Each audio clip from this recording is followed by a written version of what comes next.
As men leave to avoid being called up to fight in Ukraine. Latvia has declared a state of emergency as its frontier comes under pressure, and Kazakhstan and Georgia are reporting tens of thousands of arrivals. DW correspondent Maria Katsamadze reports now from a checkpoint on the border between Georgia and Russia. Thanks to the Georgians for opening the border. It made it much easier for us. Alone with friends, children or family.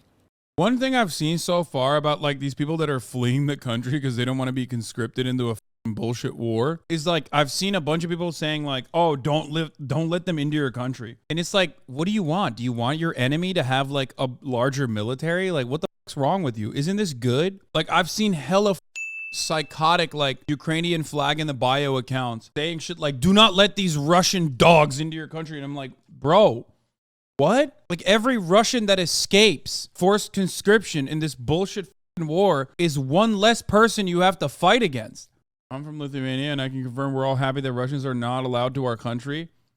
But that doesn't make sense.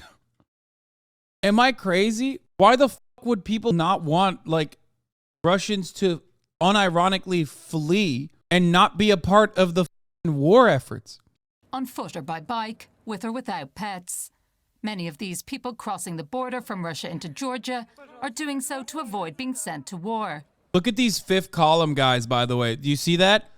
They're even bringing their fat cats with them. Typical spy shit. They're all probably KGB. Most of these guys. DW's Maria Katsamadze went to meet some of them. Since the start of the mobilization in Russia, this checkpoint in neighboring Georgia has been working in an emergency mode. Thousands of Russians have already entered the country trying to escape the war in Ukraine. Russian men, along with their families, spend days and nights in queues stretching for kilometers, most of the time without food and water, the price that they are willing to pay just to avoid going to the battlefield. Ilya spent 3 days on the road. Moscow to Tuapse, Vladikavkaz. First by train, then by bicycle. This is how he crossed the border into Georgia. I cannot support what is happening in Russia now. I am against Putin's policies. I am against this war. I think it makes absolutely no sense. I was actually supposed to go to Japan for a permanent residency in 6 months, but I decided that if everything closes down, there won't be any Japan. Nikita's originally from Moscow. He worked for an energy company which closed down because of the war. He'd like to return to Russia someday when Moscow changes its political course. There is a huge influence. So many people live in the comfort of their homes and never have to consider fleeing the country that you called your home because of its fucking actions against you and against others. And it's a disgusting, Iowan piece of shit who never has to second guess America's imperialist wars and lives in the comfort of the imperial core, saying the dumb shit on Twitter, being like, yeah, no, fuck these guys. You're not a good person. You're an actual unironic bad person. If you think that these people who are fleeing Russian conscription should not be let into the country, you are no different than Vladimir Putin. Because you know who benefits from that? Vladimir Putin. That's why his fucking police force is unironically locking people up that are protesting the forced conscription and then immediately sending them to the fucking front lines. You have a 100% one-to-one exact take that Vladimir Putin has with respect to these people who are fleeing Russia. It's crazy. Are these the same people saying that if an American military draft happened, they would flee? They wouldn't flee? Yeah. So Democrats should leave red states? Moscow won't change its political course if everyone who wants it to leave changes? Mad disagree? What? Dude, you should get back to playing, even though your name is done playing. Bro, there could be an million, okay? There could be 10 million fucking Russians who are against the government.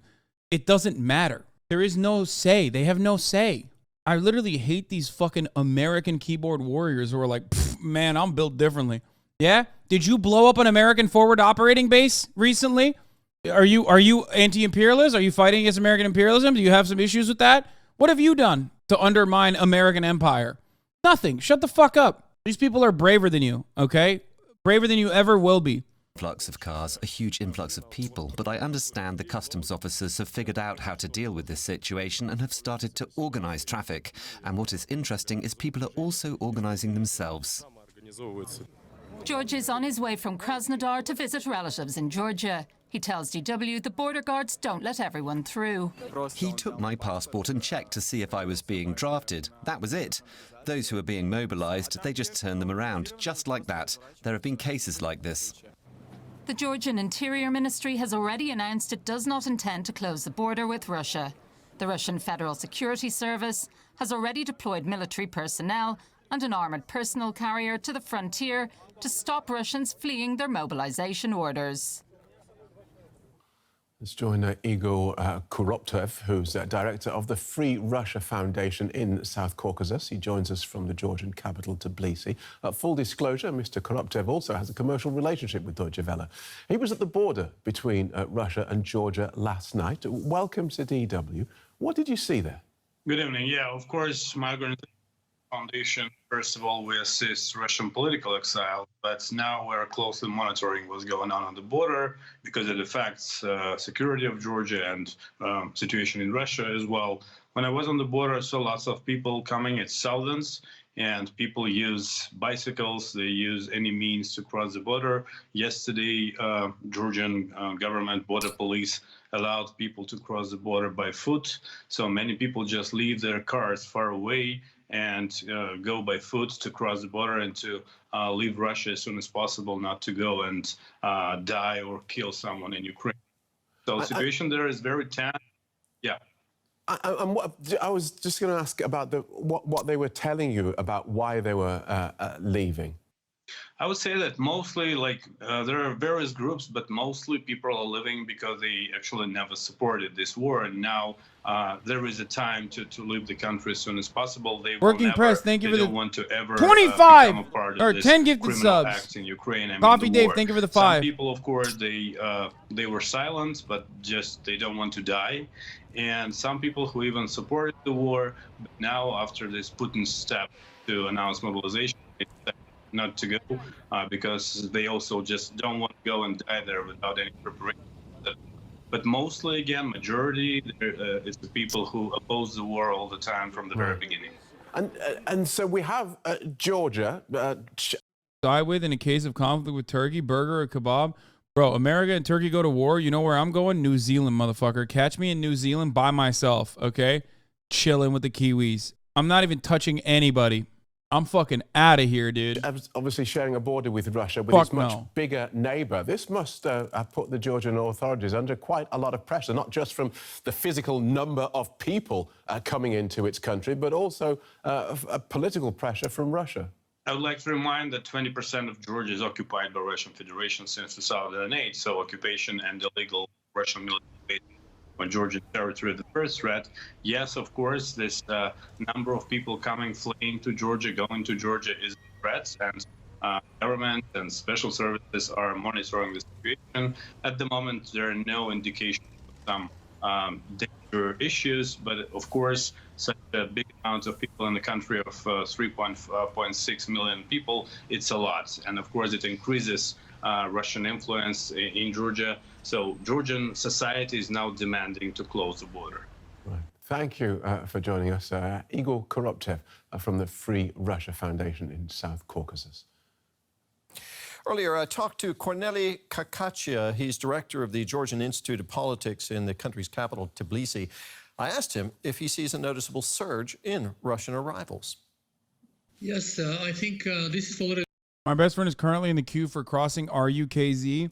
I'm not leaving as I have elder relatives to take care of. Shit is really sad. Reading The Privilege of Marabou, shitting on these people is fun. Yeah, I mean, dude, they're American. They're disgusting. What do you mean? We're American. We're filthy little piglets. Like, living in our own slop, thinking our shit don't stink. You know what I mean? Americans will never, ever comprehend the reality of, like, despising the authoritarian government that you weren't, like, that you were never in support of, that you were born into. You know what I mean? Those conditions, and escaping them. That's actually, unironically, you know, half of our lack of empathy revolving around other, you know, immigrants escaping countries that we fucked up, like Latin American countries and shit.